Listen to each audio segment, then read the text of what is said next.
नमस्कार दोस्तों, मैं हूं संजय कुमार और आप देख रहे हैं एनबी भारत। हमारे साथ इस समय समाजवादी पार्टी के वरिष्ठ नेता और पूर्व जिला अध्यक्ष अवधेश यादव जी हैं और आइए इनसे हम जानते हैं।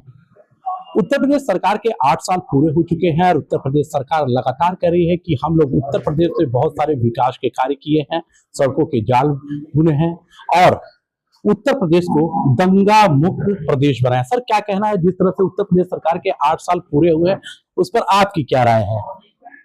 ये सरकार जो 8 साल पूरे हुए हम लोग उसको जिस दृष्टि से देख रहे हैं, बेरोजगारों की संख्या बढ़ी है, लॉ एंड ऑर्डर प्रभावित हुआ, महिलाएं असुरक्षित हैं।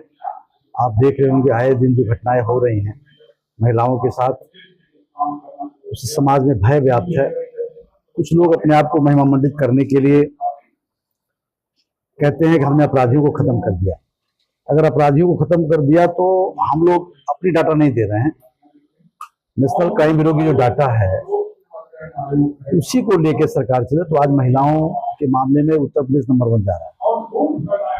अभी आप देखिए चोरी की घटनाएं बढ़ रही हैं, समाज में बलात्कार की घटनाएं बढ़ रही हैं, बेरोजगारी अपने चरम सीमा पर पहुंच गई है और विकास की जो बात ये कर रहे हैं, आज तमाम इन्होंने योजनाएं लागू किया और लखनऊ में कई बार इन्होंने उद्योगपतियों को बुलाया और आज कितना निवेश हुआ उत्तर प्रदेश में। तो देखिए ये लोग कहते कुछ हैं करते कुछ हैं, जमीन पर कुछ नहीं दिखाई देता, सिर्फ हवा हवाई इनके वादे हैं और अपराध भी अपने चरम पर है। कुछ लोगों से द्वेष भावना के तहत इन्होंने कार्रवाई करके ये सोचते हैं पूरा लॉ एंड ऑर्डर हमने सुधार दिया। ऐसी कोई बात नहीं है। उत्तर प्रदेश में न तो लॉ एंड ऑर्डर सुरक्षित है न बच्चों का भविष्य सुरक्षित है। आप बताइए, जिस प्रदेश का मुखिया महाकुंभ में एक ऐसे व्यक्ति का नाम लेके महिमा मंडित करता है कि उसने 30 करोड़ रुपए कमा लिए, जिसका गैंगस्टर है, जो आपराधिक इतिहास है, तो ये सरकार की सोच किधर जा रही है? इसलिए हम कहना चाहते हैं कि सरकार में 8 साल में ये सरकार उत्तर प्रदेश को गलत दिशा की तरफ ले गई है। हमारे नौजवान अपने आप को ठगा महसूस कर रहा है और गरीब आदमी, गांव का किसान जो है वो सोचता है कि हमारी आय दुगनी होगी, जो इस उम्मीद में बैठा था वो अपने को ठगा महसूस कर रहा है। जी, कल उत्तर प्रदेश के मुख्यमंत्री ने गोरखपुर में प्रेस कॉन्फ्रेंस किया और बहुत सी योजनाओं के बारे में बताया कि गोरखपुर में कुछ भी नहीं था, सड़कें अच्छी नहीं थी और जो नौका विहार है वहां कोई जाना नहीं चाहता था, लेकिन आज वो एक पर्यटक स्थल के रूप में स्थापित हो गया। उसके बारे में आप क्या कहेंगे?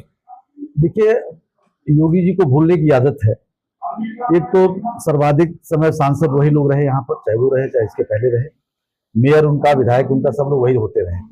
उसके बावजूद भी गोरखपुर में आप जो नौका विहार जिसको बोलने कोई जाना नहीं चाहता था, सर्किट हाउस से लेके और उधर जो जहां राष्ट्रीय ध्वज लगा हुआ है बड़ा सा, वो सारे प्लेटफॉर्म किसकी सरकार में बने? आज जिस जू हाउस को लेकर के ये अपनी दावा करते हैं, वो जू हाउस की शुरुआत बसपा सरकार में हुई और बाकी उसमें मिट्टी पटाने से लेकर अन्य काम समाजवादी सरकार में। आज वो देखिए, जब कोई आदमी न्यू बनाता है ना, तो न्यू से लेके ऊपर तक जाने में बहुत मेहनत लगती है, लेकिन जो भवन खड़ा करके उसकी रंगाई पुताई करता है तो जनता ये कहती है कि फलाने में इस मकान को चमका दिए, वही काम इनका है। आप उधर के जितने प्लेटफॉर्म देखिए, क्या इनके समय के हैं? या जो उधर की सड़कों की पढ़ाई शुरू हो गई थी, मैं तो आपको इतना कहना चाहता हूँ, जो दिव्यनाथ जी के नाम पर जो पार्क बना है इन्होंने, इसी रामगढ़ ताल के कचरे को साफ करने के लिए समाजवादी सरकार ने विदेशी मशीनों को ला करके और तमाम आधुनिक उपकरण ला करके उस कचरे को साफ किया गया था। आप लोगों ने खुद देखा होगा, वो सारा कचरा सर्किट हाउस से लेकर वो दिव्यनाथ पार्क जो आज बना हुआ उस पर डाला गया। वो धीरे धीरे करके सूखने के बाद एक प्लेटफॉर्म बना और उसके बाद ये सत्ता में आए तो उसको बराबर करके उन्होंने उसका नाम दिव्यनाथ जी के नाम पर रखने का काम किया। तो ऐसा नहीं है साहब हमारे इसी गोरखपुर जनपद में, जबकि हमारे समाजवादी पार्टी की सरकार में हमारे पास ज्यादा एमएलए नहीं थे, लेकिन गोरखपुर में मदन मोहन मालवीय विश्वविद्यालय हमने किया। आज जो यहाँ एम्स स्थापित है उसमें भी समाजवादी, तो अगर एम्स की बात कर रहे हैं तो लगातार योगी सरकार कहती है कि सपा सरकार सिर्फ कागजों में एम्स दिखाता था लेकिन धरातल पे कहीं नजर नहीं आता था, और जब से उत्तर प्रदेश सरकार में योगी सरकार आई है तो आपको एम्स भी दिख रहा है। देखिए, एम्स केंद्र सरकार देती है, जमीन राज्य सरकार देती है। जब केंद्र का प्रस्ताव आया एम्स के लिए तो समाजवादी पार्टी ने 3 जमीनों का ऑफर इनको किया। एक गोला तहसील में किया, एक पिपराइच क्षेत्र में किया और एक जमीन आज जहां पर एम्स आपको दिखाई दे रहा है। हम लोग की इच्छा थी कि या तो गोला तहसील में बन जाए या पिपराइच वाले में। पिपराइच वाले में जानबूझ करके एक स्टे लगाया गया अपने निजी स्वार्थ में, और गोला में भी जो कि दक्षिणांचल में जाता तो दक्षिणांचल का भी विकास होता, और गोरखपुर में ऐसी जगह पर इनकी स्थापना की गई जहां पर ऑलरेडी गोरखपुर में बहुत बड़े बड़े स्वास्थ्य केंद्र ऑलरेडी मौजूद थे, तो उसकी उपयोगिता, फिर भी इतनी महंगी जमीन जिसके काफी कम कीमत पर हम लोग जमीन उनको दे सकते थे, लेकिन उन्होंने जब इसी पर फोकस किया तो लाकर एक तरह से मिनियम स्थापित करने का इन्होंने काम किया, तो फिर भी समाजवादी सरकार ने इतनी कीमती जमीन उनको देने का काम उसने किया था। अब मिला जुला के कहे तो क्या लगता है जो 8 साल का योगी सरकार रहा है, समाजवादी पार्टी किस नजर से उसको देखती, क्या लगता है कुछ विकास कार्य हुए हैं, उत्तर प्रदेश दंगा मुक्त प्रदेश हुआ या नहीं हुआ? देखिए, जब ये किसी चीज को मानने को ही तैयार नहीं है, ये दंगे को दंगा नहीं मानेंगे, जहां लॉ एंड ऑर्डर प्रभावित होगा हत्या को हत्या नहीं मानेंगे, तो हम लोग उस पर क्या टिप्पणी करें, तो अपने मुंह में बिट्ठू बनने की बातें हैं। लेकिन हम इतना ही जाएंगे, देखिए कोई भी सरकार होगी तो ऐसा तो नहीं होगा ना कोई काम ही नहीं करेगी, लेकिन जो सकारात्मक दिशा में नौजवानों को समाज की समरसता के साथ आगे बढ़ाने की बात थी, आज उन्होंने समाज में इतनी दूरियां पैदा कर दिया कि जो समाज को इकट्ठा करने में बहुत टाइम लगेगा। देखिए, हमारे यहाँ की गंगा जमुनी जो संस्कृति है ना, उसको एक करके हम किसी समाज में विद्वेष पैदा करके हम समाज को आगे नहीं बढ़ा सकते। इसलिए हम कहना चाहते हैं कि समाज को एकजुट करके और उसको सकारात्मक दिशा में आगे लेकर बढ़ेंगे, तभी जाकर के समाज का भला होगा। सर, अभी महाकुंभ हुआ था और महाकुंभ को लेकर योगी सरकार ने यह भी कहा कि सारे लोगों ने वहां पे जाके आस्था की डुबकी लगाई है, लेकिन जो जिस नजरिए से देखा उस नजरिए से उसको वहां दिखा। हाँ, ठीक उसी तरीके से जैसे 2013 के महाकुंभ के जिस नजरिए से आज वो देख रहे हैं जी, उसी नजरिए से हर आदमी देखता है। जबकि 2013 के महाकुंभ का इतना सफलतम आयोजन हुआ था कि विदेशों से भी उसको तमाम महिमा मंडित किया गया था और पुरस्कृत भी अमेरिका में जाकर के किया गया था। तो देखिए, ये तो उनका अपना नजरिया है।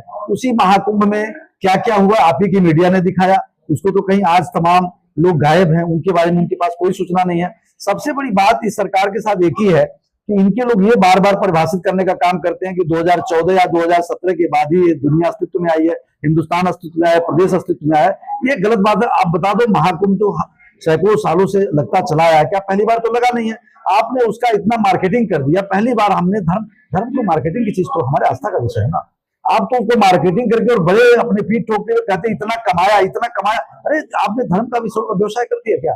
आप ये देख रहे हो इतने लाख करोड़ का आमदनी हुआ। भैया, धर्म हमारी आस्था का विषय है। हम जब मंदिर जाते हैं, हम अपने धर्म स्थल पर जाते हैं, तो हम दिमाग में ये बातें अपने कमाई के लिए नहीं जाते, हम अपने आस्था के साथ जाते हैं।